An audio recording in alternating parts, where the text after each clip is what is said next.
Hello, guys. It's Everything's Lightly Jordan Hall today. Jordan Hall, he learned how capitalism and technology work at a time when he made it work for him, and then sort of has become a philosopher of this event after being quite successful, and now he's become a Christian. So we talk about what it was like and how he sees these things, and also how he understands the art of Tamada. This is a horn. This is an invite. He invites you. We invite you. November 7, 8, 9, 10. Come on down. We're going to drink from this horn. It's called a kansi. This is called a vaktanguri. We drink out of honor and respect. Guys, this is Heavy Things Lightly. This is First Things Foundation. I just want to say shout out to Gratitude Travel, Amy and Jamie. Guys, in partnership with Gratitude Travel, we have opened up a site in South Africa where we are just about to begin our work. We are looking for people to fill this site coming in the spring and spend 2 years of their life there. But we're also looking for people who want to travel, like anywhere in the world. Amy and Jamie at Gratitude Travel, they'll take you. And when they do, you are donating to First Things. And no, they don't make it crazy more expensive. They're pros who have worked all over the world, and they love First Things. And they'll take you wherever you want to go, including to Georgia. And they'll wind me into your trip, and so I can take you to show you the cool stuff in the Caucasus. Gratitude Travel, Andrew will link it. Check them out. They are us. Don't go anywhere else if you want to travel, guys. It's time for Heavy Things Lightly. This is Greg Gilbertson. Play him in, and let's talk to Jordan Hall.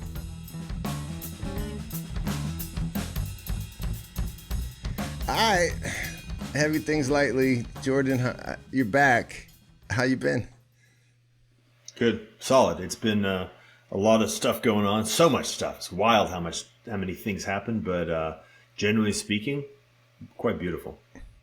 I was perusing some of our own old conversations, and also some of your old conversations. You've come a long way, and now you're heading to do this thing with us called the Art of Tamada. You're a speaker, so you're one of our guest speakers. So here's what's happening, guys. And then, Jordan, you can ask questions because I know that you're like, what the hell is this thing? Essentially, guys, we throw 2 of these a year. They're unique events that are very intimate. It's 30 people. It's 2 guest speakers, and you're welcome to bring your wife. I think Jonathan Peugeot's bringing his. It's on the beach. The day is largely unplanned.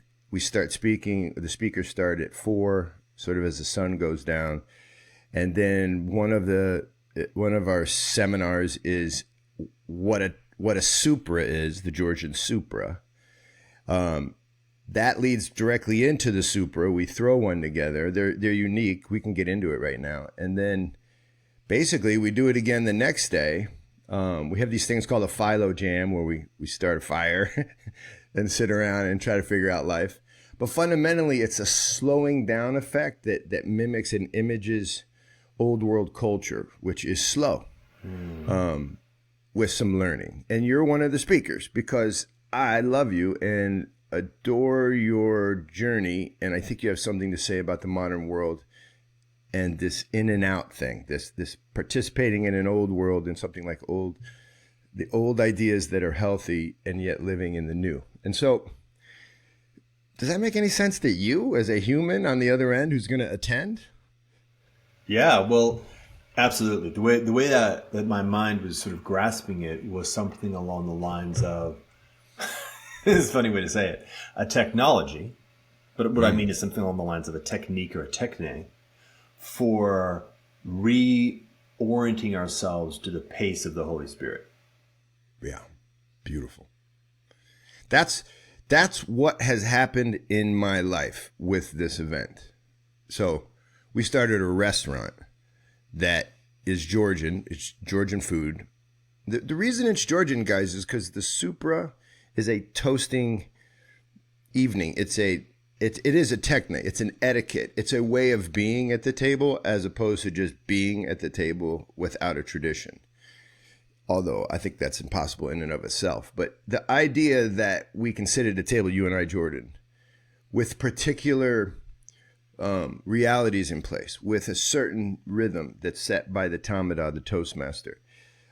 This event itself tries to achieve something the Georgians call shvidoba, which is the peace of the soul. And so I love, there's a rhythm of the Holy Spirit. Yeah, I think that's what it is. That's right. I want all your friends and everybody's friends to come, but I don't want it to get too big, because when it gets too big, then it becomes one of those events that you rent a place and everyone sits and listens to the talking heads. That's not this place. It's very different. After you speak, you're going to be hanging out and making toast with the people you spoke to right there. And then it's very weird because you're a public speaker of sorts. The toasting is unique. The Georgians have a phrase: when the spirit, when the Tamada inspires the spirit, you should not let it go to your head. Meaning it should go from the heart right into the mouth. If it bypasses the mouth and gets into the head, we all know what that is. Everyone's been in school where the teacher calls on them and now they have to formulate the right answer. Yeah. And that's a different event than the Supra. And so I'm looking forward to watching everybody participate in that. What I notice is that two sort of communities that I've been connected with in my life will be independently interested in this. There's actually a whole community that is not Christian that are endeavoring to participate in and discover kind of these techniques that we call coherence, or how do people come into a space of, I've got all this new language, so I'm trying to figure out how to disambiguate, but come into a space of communion, come into a space of, I'll use definitely different language, shared consciousness. And that notion of not being in a mind space, or not being in an information, a semantic, what are the other ways of describing it? Grounded ultimately in the finite and the finite's effort to form, to turn into something that is infinite by virtue of having lots of it. Right? That all of that. There's a whole bunch going on there, which, by the way, maybe we'll talk about more in a minute. And there's a need, a desire, a felt sense from a large distributed different communities of participating in that. And this shows up in Buddhist meditation groups. This shows up in drum circles. This shows up in recovery of indigenous rituals, like all these different efforts of this basic idea of bringing a multiplicity into unity, bringing a group into coherence is a fundamental. And so now I am now sitting in a location of saying, okay, the centerpiece of that, the axis mundi, the thing that not only helps us do that well, but also properly, is in the relationship with the Holy Spirit. And these guys, the Georgians, for example, it's kind of like a through line. Right? This is probably an ancient technique that goes back a very long time, and it evolved and collected and became refined as, for example, Christianity came into Georgia, and they locked it. So it's actually an embodied version of what I just described, but now happening in a very refined way. So that was the part that got me intrigued. I've been exploring this. I know, I'm glad. It's funny, they tell two stories basically, and it depends on who's telling the story. The more secularized, remember the Georgians were under Soviet rule for 100 years. And so the Soviet response to the Supra was that it was a rebellious act against the Soviet state. It was an independent act of cultural rebellion. And so they tamped down the Supra during the Soviet period. They called it a religious act against the state. Okay. They would throw it, though, because they would throw it as a feast, and then the Toastmaster would begin the event. And at that point, very few people are going to come and persecute that. But if you were known as a Tamada to the community, the Tamada is the Toastmaster, the Soviets would be very suspicious of you. Let's put it like that. And a little bit like an old yaya that would go to church all the time. She was marking herself to the state as a suspicious character. Yeah. If you go back a little further with St. Nino, well, way back to the 300s, St. Nino brings the Agape Feast. Well, she brings herself, and herself becomes an equal to the apostles kind of person. She becomes a saint in that tradition. In the Orthodox East, they call it equal to the apostles. And then she ushers in bishops and priests, and they start to throw the Agape Feast, which of course is communion, which we should get into. That becomes, given the Caucasus and their traditions, that becomes this feast. And so the supra images the Agape Feast, and then in the 20th century, the 18th and 19th centuries, it becomes a nationalized expression of the Agape Feast. We're borrowing it because I'm not Georgian, but Georgia helped me to become a human, like the Alaskan natives say, the Yupik say, to become a real person. Yeah. Yeah, it's such a beautiful concept. They helped me to do that. And I brought it back, and we just did it with my girls until one day I did it with family and friends, and then with like 25-year-old single people. And Jordan, it was amazing because for 10 years, 15 years, I did this as a young married guy. And all my single friends were like, this is the best place to meet women of all times. Wow. I thought, how did that happen? But when you do this dinner, you see that one is vulnerability occurs so you can actually see somebody. Yeah. You know? And the second thing is you sit with someone. It's 2, 3, 4 hours. Think about when you do that in life. It's very rare in the West. And so, anyway.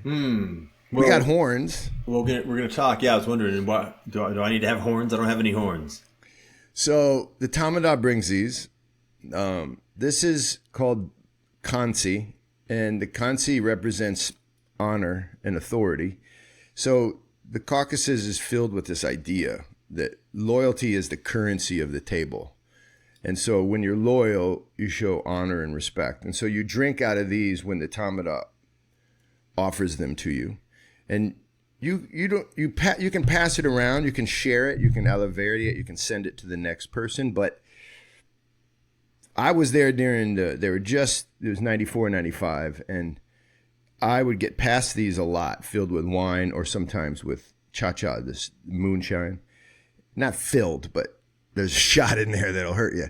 And this was done out of honor to me as a foreigner. And down in Florida, we'll drink from these because one of our goals is to teach this. So, Jordan, I want you to leave being a Tamada. Does that make sense? Yeah. I mean, I feel a little bit anxious about that, but Everybody does. But the Tamada will be able to take away the traditions. And one of the traditions is to drink this Vaktanguri, which is this, you put your arms together and drink together. You hook your elbows and you share the drink together. And again, it's all imagery. It's all very Eastern. And I know, you know, the Orthodox tradition is always iconography. It's always what you and John Vervaeke are talking about. It's image. It's reality, but you go through the image in order to reach the reality. And so the table's all about that. And when you're done, you have all these tools to extend this party into your own world. So it's another good reason to go. Since our last one last year, people you mentioned are doing it. 30 people. Yeah. All right. And when and where? So 30 people. I think we've sold about 15 tickets right now, closer to 20.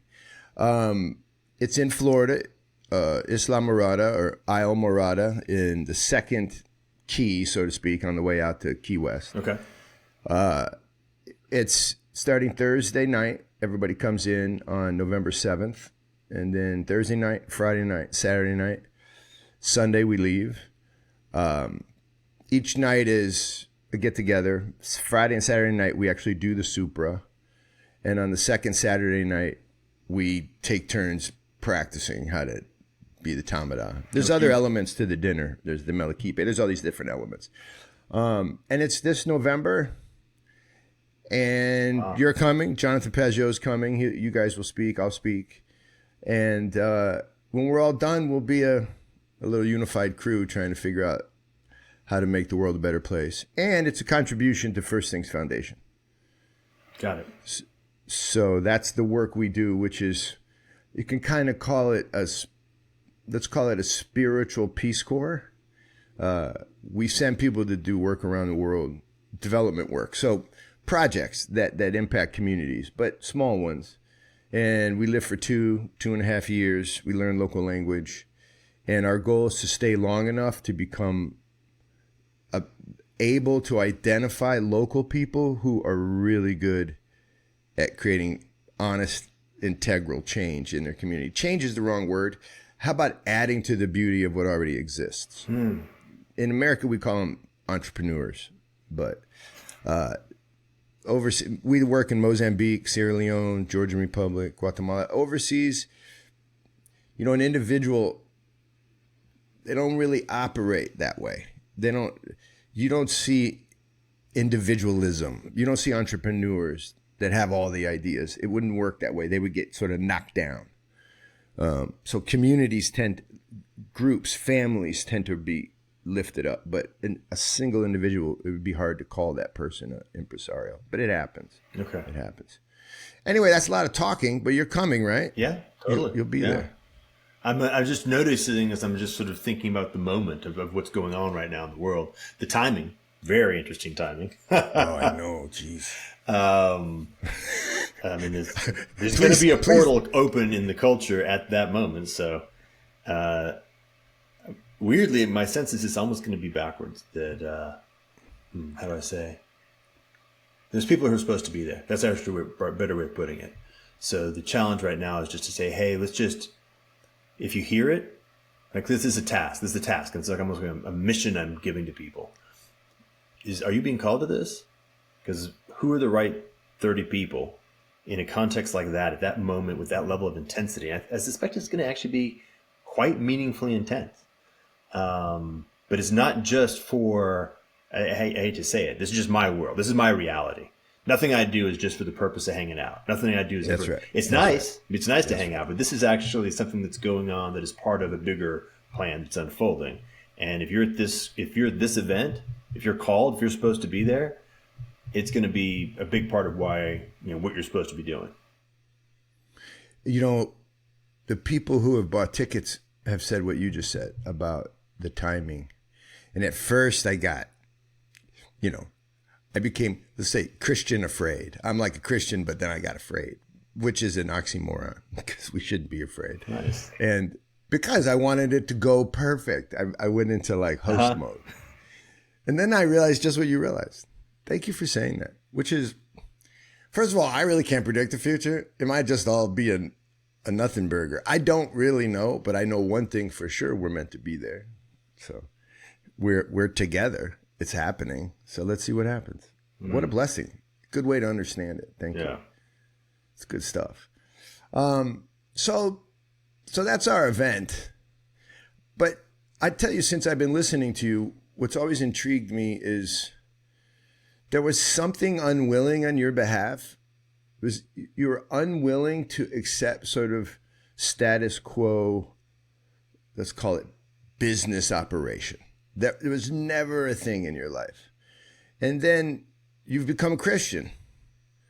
And as it says in some biography out there about you, it says you tried your hand at capitalism for a while. First of all, is that true? And second, how does capitalism look now after becoming a Christian? Oh, wow. Okay. So yes, it is true. I was actually pretty good at it. Yeah, I heard. And I suppose I could still be pretty good at it. So I had a moment of demoralization at the kind of close to the peak, which of course is why I ended up stepping off the mountain. And it was that there's a corrupting influence that is very much at the heart. And I don't mean this in the essence, but at the heart, practically, of capitalism, the finance sector, quite specifically. The location where money sort of steps forward and presents itself as in its true form, which is something that abstracts value and steals that value for itself.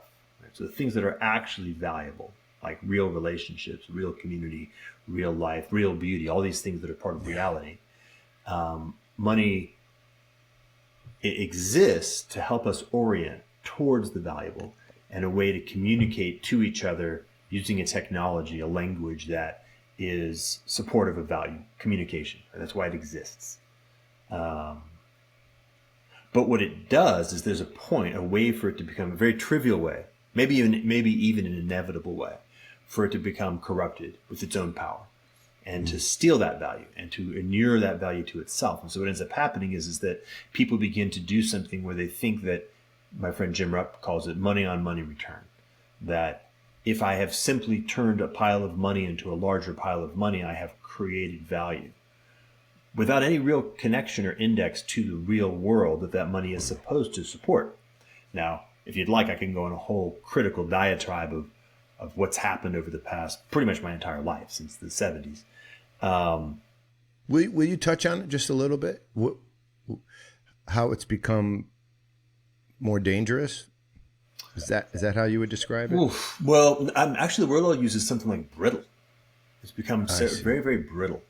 And here's an example that somebody gave me a long time ago. It's, when people of tremendous talent, people who've been gifted with tremendous talent, instead of going and being an entrepreneur, instead of going and creating something of value in the world, let's say, instead of going and building flying cars, we actually could be very mid-century about this. They go to New York City and they become hedge fund managers. And we can actually look, right? Graduates of, I don't necessarily think graduates of elite colleges is a high quality metric, but it's a non-zero metric of talent. You can see where they went. Where did they go? You see this movement that begins to happen in the 80s where they begin to separate from the real economy and begin moving into the virtual economy of finance. And then you start seeing the sector of what's called the FIRE economy, finance, insurance, real estate, growing as a portion of GDP, meaning more and more and more of our action, more of our agency, more of our talent is moved towards this money on money return mode. Right. And even worse, it actually creeps into the real economy because, of course, if you're orienting your productive activity on the basis of where you can make money or you can get a job, which is what money is supposed to do. But if things are beginning to become illusory, they're beginning to become skewed. For example, just what happened in 2020 to now, this massive pile of money, utterly unconnected to anything like value production, was dumped into the economy, not diffusely, but in different locations. And it begins to concentrate in different hands, as we saw. And what that does is that causes people to orient their energy and attention towards where the money is, which now is increasingly separate from where that energy and attention should actually be pointed. And so we become addled as a society. People become, and now we're several generations into it, the millennials, young millennials and Zoomers don't even know it any different. So from their point of view, something like a deep anomie, like a deep sense of disquiet that your instincts of where value lives, the things that feel properly valuable, can't possibly be, because nowhere in your society are those things given status or value. And the things that are given status and value are increasingly clearly terrible. And so the corruption, there's many different vectors of corruption, but one major vector of corruption is the corruption that this inversion of value in money has, and the way that it creeps into everything and begins to kind of play with all the other corrupting forces. Okay, there's so many places to go. I'll throw this at you. I taught before I started this nonprofit and went down this whole different road. And I used to take youth and their, let's call it their whining, their entitlement. I used to take it like a boomer would take it, which is, you don't understand. You need to get responsible. I don't think like that anymore after what you just said. Not because of what you said. I'm coming to this realization, but you put your finger on it. Is no, they're like a soul of an innocent canary in a coal mine. They're saying, we can't like what you like anymore. You don't understand. It's not worth it anymore. I think this is an occasion in history where the young people are telling us something. Now, they're telling us with weird answers. Right. The whole trans movement is an odd way to express this, but there's something there, don't you think? Totally. Well, it's intuitively right and expressively noise. Yes. Yeah. And of course, by the way, in some sense, expressively captured, because There are agents who capture that intuitive disquiet and channel it into commercial opportunities or ways to inure money or power to themselves. Right? So there's the hijacking of that. But the underlying anxiety is utterly correct. And that utter correctness is something is deeply wrong. Right? Something is deeply fundamentally wrong. And we're out of whack in a deep way, and it's pervasive. Right? The whole point is that it's everywhere you look. It's all the things you interact with. And that wrongness is just overwhelming and increasing in intensity. But because you can't, A, make sense of it particularly, and even more importantly, B, discern agency in relationship to it, it just starts to become a combination of chaos. You just become something random, some sort of random orientation. The more agentic you are, the more likely you're going to do something foolish, but at least active. Right? The less agentic you are, the more you're going to collapse in on yourself. Yeah. What do we do then? Is this what this swell? I won't call it a groundswell. I won't call it a massive groundswell. But is this what this leaking into this ancient Christianity or just Christianity in general? Is that a type of reaction? Yeah. Well, there's a bunch of different ways to say this. So let me just kind of put out two. Sure. The first is we're exiting a particular moment in time, which has been roughly the last 500 years, dominated by the approaches that are captured in concepts like the Enlightenment, capitalism, the scientific technological combination, specifically, by the way, the alliance between science and technology, and in fact the subordination of science to technology, which is essentially around power, right? The ability to have material power, but also other kinds of military power, etc. And then the dissemination of that collection of cultural capacities into the formation of a single global hegemony, and that happened. Right? That actually occurred, and we're at the end of that. That is coming apart at the seams and increasingly rapidly across every dimension. So you can zoom out and look at it from a epistemological lens. You can zoom out and look at it from a cultural, media entertainment lens. Yep. And it's not lost on anybody that all storytelling is reaching a mode of it's almost like shrugging and giving up. Yeah, it feels like fatigue. Fatigued, right? Yeah. Which is a little bit akin. I used to call it the cocaine law of entertainment. Which just think about like how a given movie franchise, every sequel has to be stupider but more intense. Yeah. Right? You just got to get the hit you got in the first one. You got to double up, which means it also has to become more coarse. But there's an end to that. There's a fatigue. There's a point where you just hit rock bottom and there's no more. Obviously, geopolitics. I mean, it's everywhere. It's pervasive. So we're reaching the end of a whole age. An actual historical age is coming to a close, and that means that and the word is crisis, and the word crisis very specifically just means something that has been is coming to an end and cannot continue. That's all what crisis means. In this case, it happens to be catastrophe. The word catastrophe means a crisis that produces a cascade effect. And so if I take a rubber band and I tear it and I break it, it undergoes a crisis. It stretches to a breaking point and then it breaks. But it's not a catastrophe. If I have a dam that's damming up a bunch of water and there's a crack and all of a sudden water starts shooting out, that's a crisis. But as it bursts, it has a cascade effect. A bunch of other things happen, and that's a catastrophe. So we're entering into a crisis that is producing a catastrophe, and we're moving into a new age, a new moment, like a new, I can't remember what the word is in Greek. It's not kairos, I don't think, but it's a new historical era. Mm-hmm. An epic. Or epoch is a very nice, yeah. Mm-hmm. And so this is part of also what's happening. Right? That actual, the visceral wrongness is happening, but also the feeling of this deeply subtle, beauty is the right language for it, right? The aesthetic sensibility, this deeply subtle possibility that just keeps emerging as how do we move through this novelty? How do we move through the novelty into something that is real? It is an artistic moment. It's a profoundly artistic moment. And it's something that we don't have a lot of anchoring for, because we're literally, if you think back 500 years and think about just like, let's just use painting as an example. Mm-hmm. We're deeply in the moment, in the medieval era of first person iconic. Right? We're still at a place where the image is what icons look like, right? Relatively flat, relatively almost entirely symbolic, and rarely if ever signed. Right? That all the way back to that.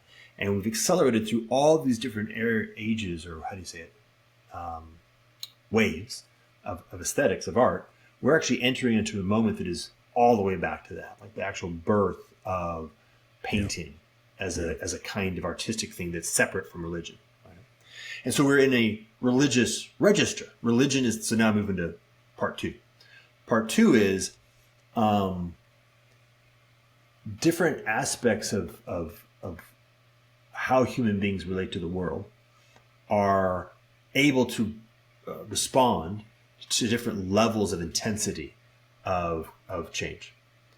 And we're at a moment where the level of intensity, the diversity of change, like the things that are changing and their magnitude of change is dropping all the way down. It's past kind of like the social fabric fashion thing by a lot, right? We're below the level of economy, we're below the level of politics. That's one of the reasons why politics is such a mess, is politics is an inadequate tool to respond to what we're actually dealing with.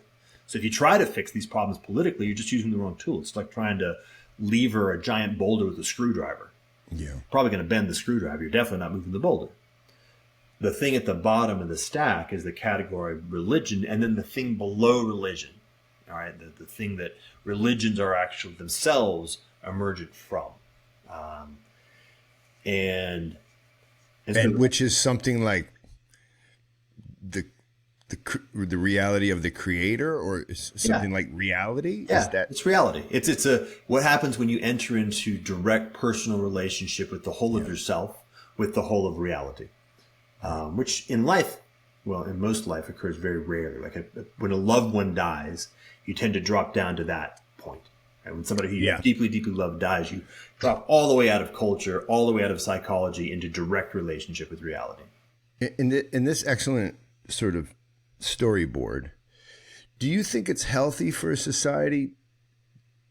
Well, okay, let's call the society 100 people. Out of that 100 people, is it healthy for that society, that 100 people, to be able to be regularly in contact with that lowest, most sort of base felt reality? Like, do you want society close to that as a marker of health? Yes, absolutely. Absolutely. I would go more than healthy as something like obligatory. So the thing that health is an indicator of is more like just being alive. It is to be alive it's necessary. This is the supra, by the way. It's so crazy how it's perfectly analogous. It's perfect in that the supra says the table is the cosmos, and within the cosmos, what you have is certain toasts are really ribald. They'll be dirty jokes, not dirty, but you get the point. You're writing this. You're sort of going way far away from the deepest questions and then diving real deep down into them. No Tamada should take the table only on the highest, high here meaning happy. You should never ride only this happy wave. If you do your table, we talk about it as Tamadas. The table will turn and it'll become chaotic and nihilistic, and you'll usually get vomiting. But you can't also only stay in this deep place. If you stay down there too long, what happens is the human spirit can't fully engage. It doesn't fully understand that God moment. You have to stay in your, what I would call, in your incarnate, in your meat. And the meat will both allow you to express the divine, but also participate in the physical reality. And so interesting, when I heard that, I heard the table. A proper table allows for both conversations to be expressed really beautifully. I just thought about that. Yeah, and that interesting. And even, by the way, I'm saying something here at kind of like a sociological level. That level of intimacy, that table, like the actual interior, just a room with 30-ish people in it, it's actually the right level of scale. It seems weird, right? We tend to think that if we want to respond to big things, it needs to be a mass movement, millions of people all kind of linking together. But that actually isn't you can't build anything strong that way. Yeah. Something like that is it's very thin. It's ultimately quite thin. It's very narrow. It kind of has to be very coarse grained and very stupid to just get millions of people to all be moving in the same direction. Yeah, that's a good point. Reality is not like that. So that if you imagine a fabric woven of these very tightly bound groups that have reached that level of intimacy and depth. And by the way, notice because the way the table works, you're actually, sorry, I'm nerding out here, but I'm moving into a sort of a geometric design mode. But because these people they aren't of the same community, it's how you're linking, you're actually creating something that is orthogonal to their lived experience. So I've got my community, my church, right? And we have our communion, we have our living together. And now I'm leaving that and going to this new place. And there's other people who are coming from their place coming here. And we're entering into a very specific and intense form of practice that brings us into depth and intimacy. And that forms a bond. And also, right, so you can see how you're actually weaving a fabric, and that kind of fabric. I mean, again, very nerdy. Are you familiar with how carbon bonds work? Like if you're making a No, but if I wanted to make a very strong material, I would use it using carbon bonds. Carbon has the ability to share 3 electron bonds, which is the strongest you can get. And so this is why diamond is strong. Diamond is made up of a carbon in a lattice where all the carbon is connected to adjacent carbons. Other things like graphene or carbon fiber are used a different geometry, the same basic idea. So if I want to make something very, very strong, I have to use carbon and take advantage of carbon bonds.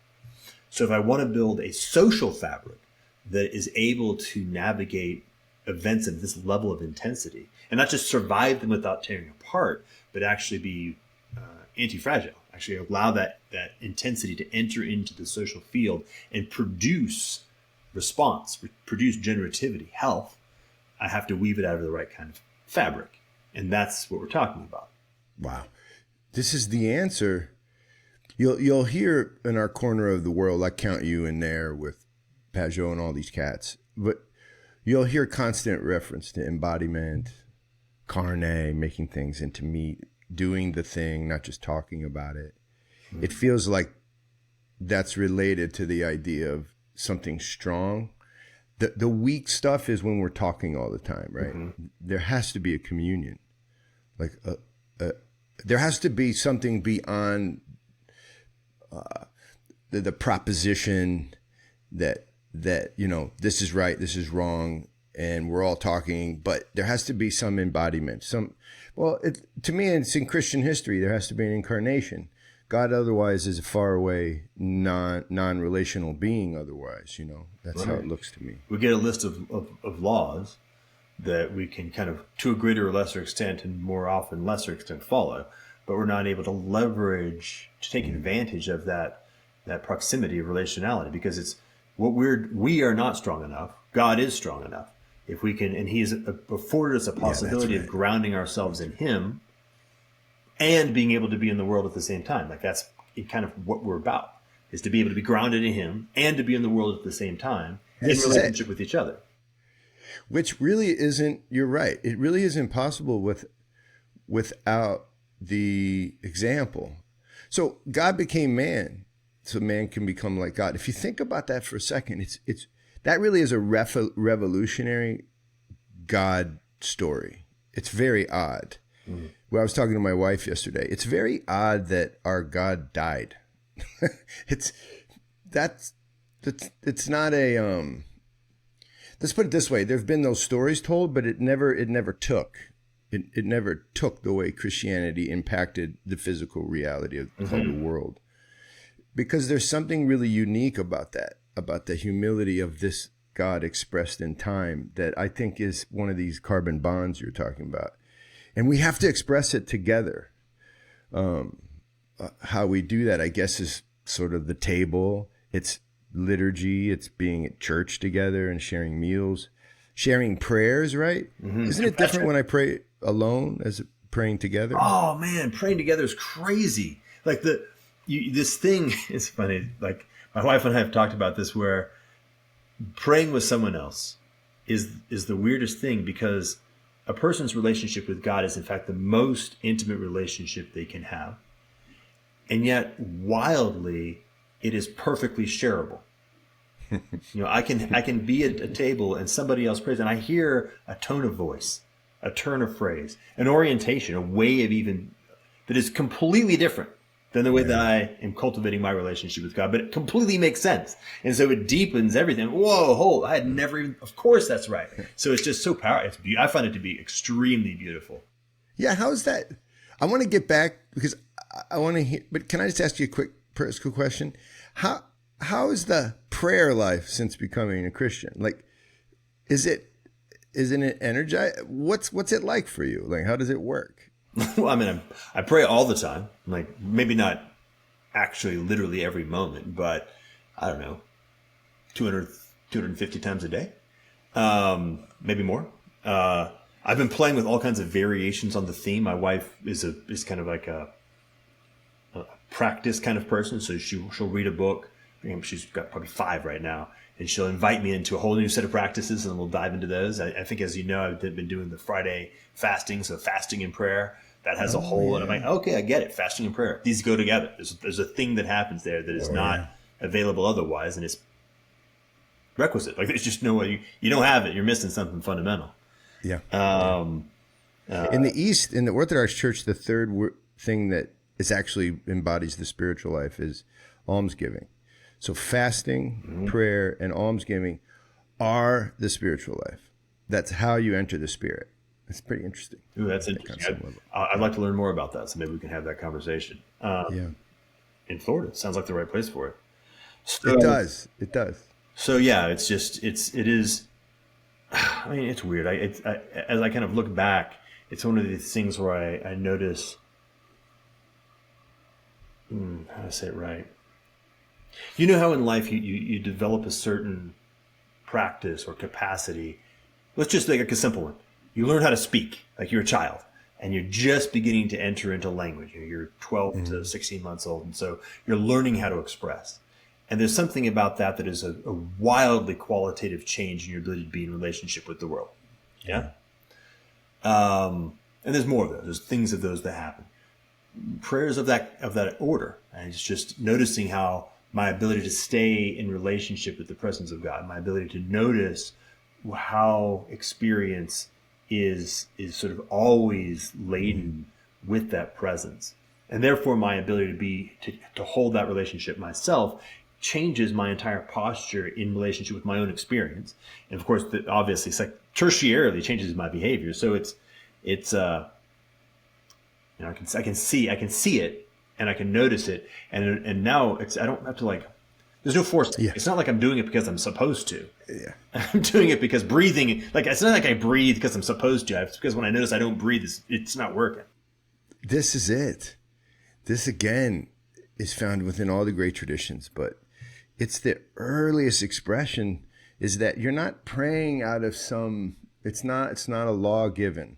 It's not an obedience. It can start as an obedience, but you're right. It actually becomes a type of being, a way of being. And I think, unfortunately, the Enlightened, philosophers missed this. Obviously, they missed this. Oh. Or they thought they could find it in expertise in techne. They thought they could find that spiritual expression. And it wasn't the first time that people tried magic. You can argue that there were just magicians called scientists. Yeah, that's right. Yeah. It's a flavor of sorcery.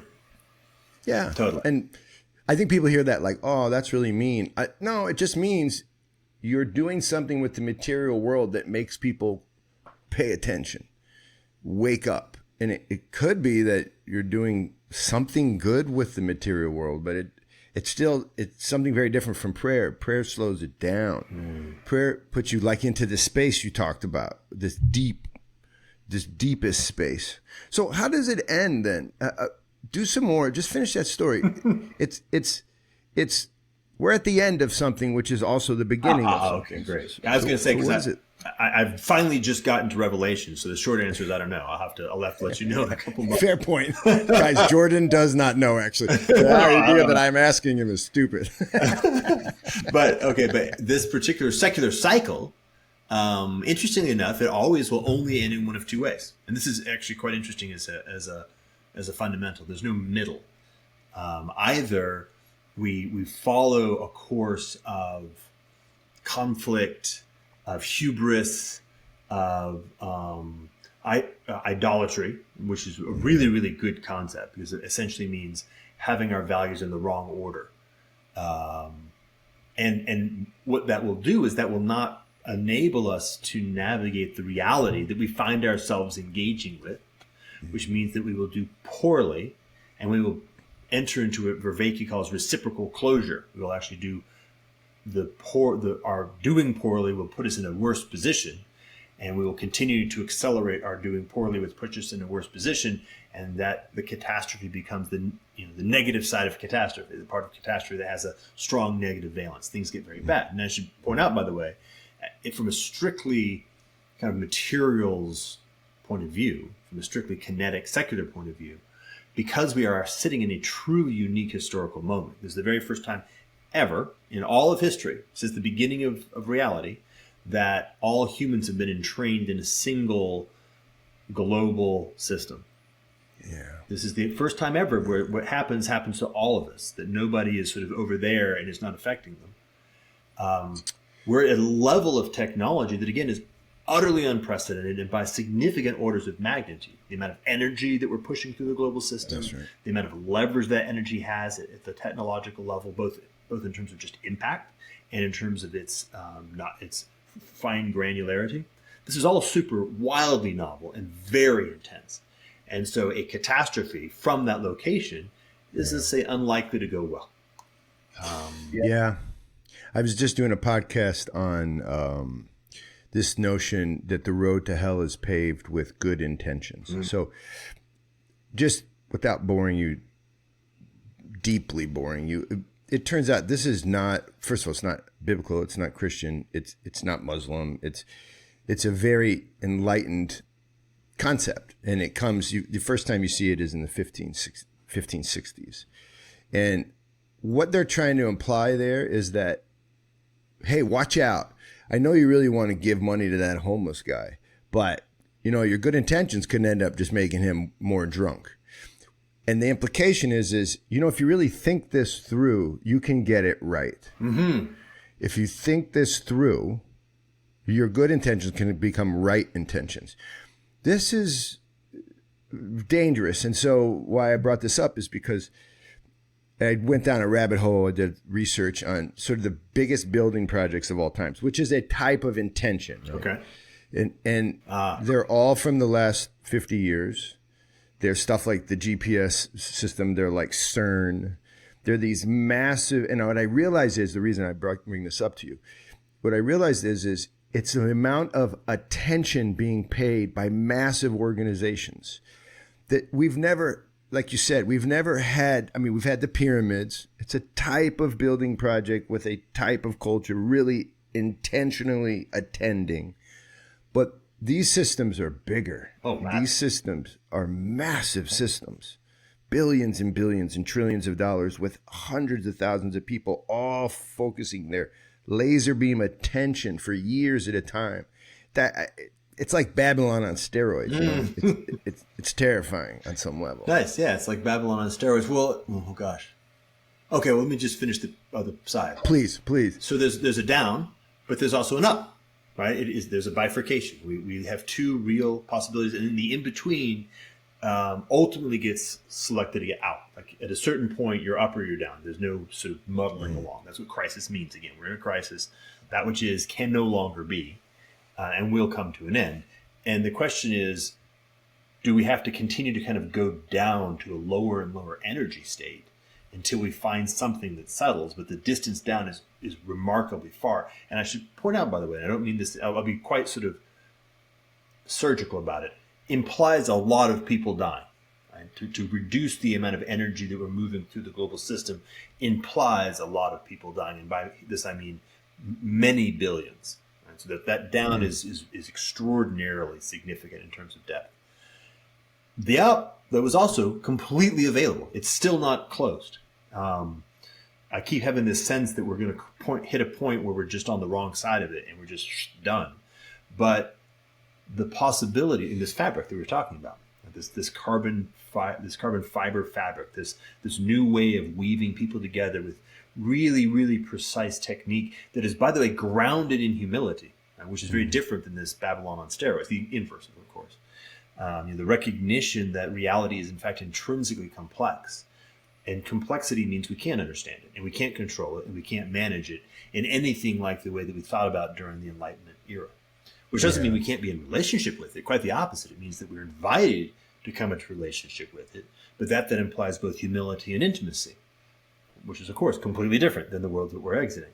And so as more and more of us more and more fully enter into those qualities of relationality with reality and with each other, and begin to form the right kind of fabric, which is available now, by the way, even just technically, right? The fact that you and I are talking is a technical, novel technical mediated event, right? So a lot of the technology that we've built is not, I'm not arguing, nor do I believe it is even plausible, that this is a radical, de-technical event. And I'm not saying let's turn off every electrical device and go back to the 1800s. I can just say that won't work.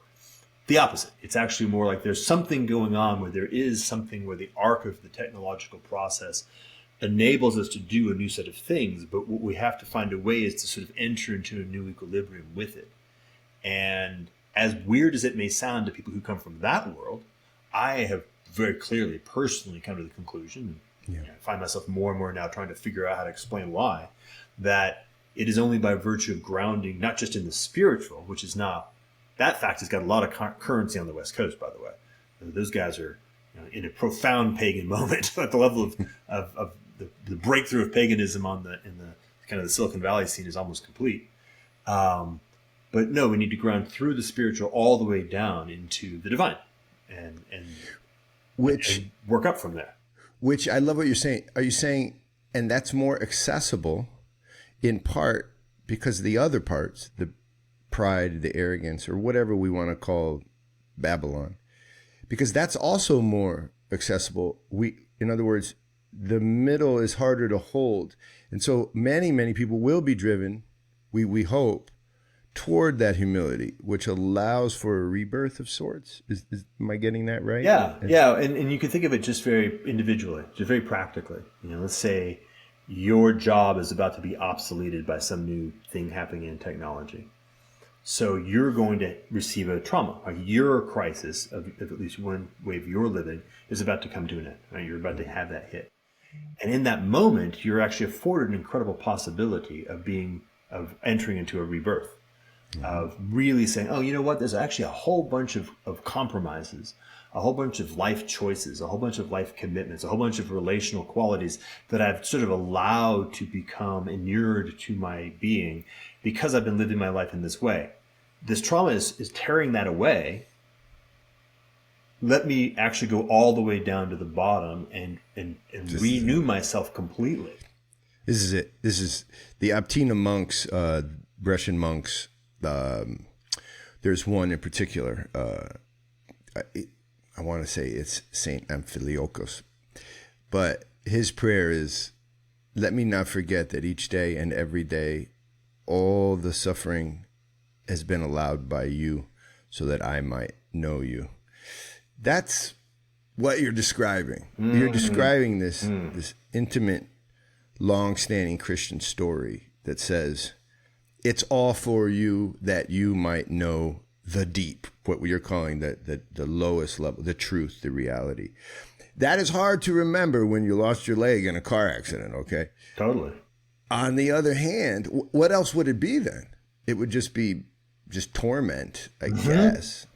Yeah, I had this conversation with a friend of mine who's, there's a lot of people who are also becoming post-Buddhist, and I said, come to the recognition that the problem isn't the problem of suffering.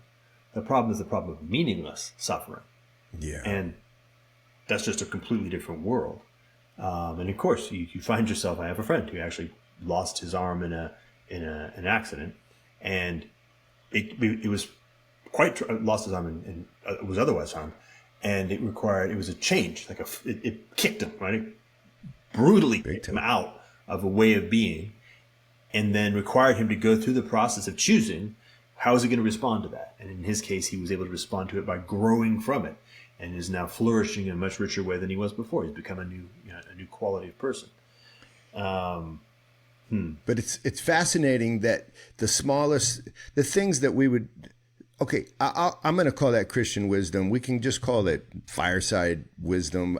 Whatever wisdom you want to call it, I'm okay with, although some people will come at me for that. But let's just say this. The smallest little things, that little beautiful story is actually the answer to the biggest problems, which is kind of crazy. Yeah. If you think about it, which is the carbon you're talking about. Mm-hmm. That story cannot be broken easily. That story cannot be broken easily. Exactly. That's a resilience. That's a strength. And that's a maturity that is now part of reality. And all the relationships that were connected to him are now afforded that new peace. Yeah. That's right. That's right. And that's able to be of service to them, right? You're now able to be of much more deep service. And so this is that thing. Well, just to pitch the table one more time, but it's not a pitch, it's actually relevant.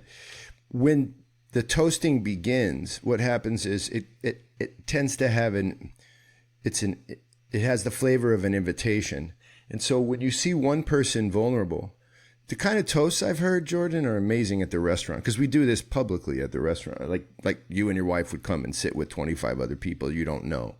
And when one person sort of peels the cap off and says, I lost my job, and after I did, I thought everything would end. But it was in that moment that I found my wife, and she's sitting here. Whoa. And now you're like, that guy Joe that I met 8 minutes ago has just become an icon or an image of this thing that you're talking about. Nice. And then you say, I have a toast. And then what happens is that vulnerability is weaving like a textile. It's weaving together this strong, powerful bond between people that may not believe in God, they may have different of God. It doesn't matter. And then when the table's over, I just know we put something into the world that was beautiful. Yeah. I don't know how, but it happened. It happened. Yeah, that's really, that notion we put something into the world that's beautiful. It's because God, how do I say this right? This language that we've been using, which is extremely impersonal, carbon bond. This other language, beautiful, which oftentimes feels very distant. And what we're actually saying is, no, these are the same thing. That beauty is the language of the strongest relationships. Yeah. These are the great novels in history tell us this. The great art. Yeah. Wow. This is good. If we can stay here, though, because I'm not claiming the super and art of Tamada has all the answers, but what I'm saying is that's what it's going to look like, guys. It looks like church. By church, I mean communion. So maybe we got to take that apart. I was talking to Justin Brierley, who's this English evangelical who's really done you may know him. He's done a great job. Partially. I was like cut into one of his episodes. Yeah, he's done a great job of popularizing a Christian narrative for the many millions of atheists in Europe and saying, no, I'm not going away. You guys have to hear this. And he does it in a brilliant way. But we were talking about, so what's the answer? And he got to communion too. We got there together. Then what it is becomes very interesting. So, for the Orthodox, communion starts with the highest form, which is happening at the liturgy at one moment where not everyone's invited, and it's unique and special, and it's blood and body or bread and wine. It's all in all. He was like, I don't know about that one. Like, there's layers. And I think at some point, Christians will have to grapple with this, of what communion is. I do think that's coming. What do you think about that? Yeah, that seems, let's see. So for me, I would say it's something like, at some point, and not too long from now. In fact, the time is already at hand. We are in it. This is not in the future. We're actually in it. Christians will have to grapple with all of it. We're moving. It's a whole new movement. By the way, that 500 years, that's the Reformation, right? So one of the things that happened was the Reformation occurred 500 years ago. So that level of, all right, we're going to take a look at this whole thing, top to bottom, left to right. And the most meaningful ones of maybe community is actually very close to the center, maybe one of 2 or 3 things directly below actual just relationship with God, is going to have to be grappled with. And it's interesting because when you were saying that, what I was feeling was this notion that what we're invited to is to actually use that axis mundi, that center, to help us understand how to be in communion continually. And that's what the body of Christ is we are in communion continually. And now I have it more like a tone, like a somebody ringing a bell that has a tone that brings the choir into tone. Oh, that's C. Okay, got it. But now the choir is able to continue to expand into a much larger thing than just that single tone. The tone grounds us and centers us on something that is part of an intrinsic reality that is, orients us towards truth and orients us toward the nature of reality. But once we're oriented and we come into harmony with that, communion is another way of saying that, then we expand that out. So that's the way I've been noticing this. And and that's happening. You see it in your own prayer life. Absolutely. And that's like a part of the signature of the prayer life is actually, I noticed that prayers are liturgical. Right? Prayers are a way of working. And even we talked about earlier, like when we're doing it together, that is the actual meaning, right? Liturgy is the work we do together in relationship with the divine. And so in that potency, there's something that happens there. There's something, again, requisite, but also good. It's like we actually have to. There's no way around it. That's necessary. But it also has the benefit of being intrinsically good. So how about this? How about we say that all these things will not be answered on this one podcast and that they won't be answered at the Art of Tamada, but you get your friends. We'll finish out this. Got about 10 more tickets to sell, I think. It's a donation. It's not cheap. You won't spend $5 when you go, but all the meals, everything's taken care of. Let's fill that up. We'll teach this ancient Georgian tradition as one way anyway to enter into the deepest thing. For me as an Orthodox Christian, it's just an image of the liturgy. It's an image. It's too removed. For a lot of my Orthodox friends, they get nervous. They're like, seems like a party. Are you guys just trying to get drunk? I'm like, no, it's not even like that. There's even restrictions against a certain type of toasting. Like, it's very cool, but let's fill it up. And I just thank you for helping me do that. And let's keep these conversations going there. And you and I will keep updating our own podcast, because I just think, I wish, I know I'm changing too. I think yours has been a dramatic thing. Mine happened 30 years ago in terms of a really big conversion, but I keep growing within my own faith. And I think the two of us, I don't know, I like talking to you about that. You help me. You help me. Well, I enjoy talking with you. It's fun and heartening. And all of this happens in relationships. So none of it's going to happen with anybody just kind of hanging out. Happens I always find, I don't know if you know this about me, but I, aside from praying, I do nothing to prepare for any conversation, because I find that what emerges in the conversation is what is supposed to emerge. And I think we met down at Symbolic World, but you and I are going to meet up in Asheville because we're not that far apart, and we'll hang out at the liturgy and we'll get some breakfast. We'll figure stuff out. And but I'll see you in November for sure. And don't forget, you're a +1, so whoever you'd like to bring is definitely invited. Wonderful. So, all right, brother. Thank you, brother. I'll talk to you soon, and thank you for your time. Sounds good. Bye-bye. All right, guys. Thanks to Jordan. Thanks to you. www.first-things.org. Lots going on. I'd love to see you at the Art of Tamada. I'd love to see you join our organization if you got the chops. I'd love to see you get a part of our FTF Field School. We're starting to get a little momentum for a program that sends people just for 6 weeks to spend time with our field workers. I'd love to see you involved as a monthly donor. Everything we do is private funding. Guys, just so you know, there aren't like $1 million churches out there who are just dropping funds. This is not how it works. All right? Nobody's doing that with us.